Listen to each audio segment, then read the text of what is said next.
Genesis chapter 11. The whole earth was of one language and of one speech. It happened, as they traveled from the east, that they found a plain in the land of Shinar, and they settled there. And they said to one another, "Come, let us make bricks, and burn them thoroughly." They had brick for stone, and they used tar for mortar. They said, "Come, let us build ourselves a city, and a tower whose top reaches to the sky, and let us make ourselves a name, lest we be scattered abroad on the surface of the whole earth." The Lord came down to see the city and the tower that humankind was building. The Lord said, "Look, they are one people, and they all have one language, and this is what they begin to do. So now nothing which they plan to do will be too difficult for them. Come, let us go down, and there confuse their language, that they may not understand one another's speech."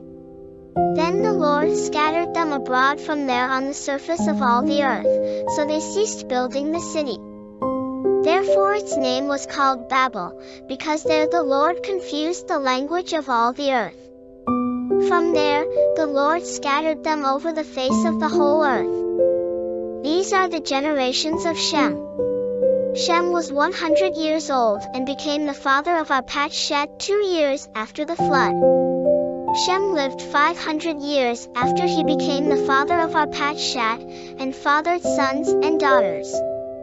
And Arpachshad lived 135 years and became the father of Kenan.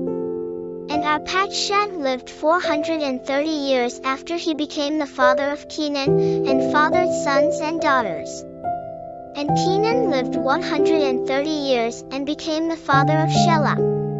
And Kenan lived 330 years after he had become the father of Shelah, and fathered sons and daughters. Shelah lived 130 years, and became the father of Eber. And Shelah lived 403 years after he became the father of Eber, and fathered sons and daughters. Eber lived 134 years, and became the father of Peleg. Eber lived 370 years after he became the father of Peleg, and fathered sons and daughters. Peleg lived 130 years, and became the father of Reu. Peleg lived 209 years after he became the father of Reu, and fathered sons and daughters. Reu lived 132 years, and became the father of Serug. Reu lived 207 years after he became the father of Serug, and fathered sons and daughters. Serug lived 130 years, and became the father of Nahor. Serug lived 200 years after he became the father of Nahor, and fathered sons and daughters. Nahor lived 79 years, and became the father of Terah. Nahor lived 129 years after he became the father of Terah, and fathered sons and daughters. Terah lived 70 years, and became the father of Abram, Nahor, and Haran. Now these are the generations of Terah. Terah became the father of Abram, Nahor, and Haran. And Haran became the father of Lot. And Haran died before his father Terah in the land of his birth, in Ur-Kasdim. And Abram and Nahor took wives. The name of Abram's wife was Sarai, and the name of Nahor's wife, Milcah, the daughter of Haran, who was also the father of Iscah. And Sarai was barren.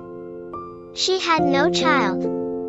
And Terah took Abram his son, Lot the son of Haran, his grandson, and Sarai his daughter-in-law, his son Abram as wife, and with them he set out from Ur-Kasdim to go into the land of Canaan. But when they came to Haran, they settled there.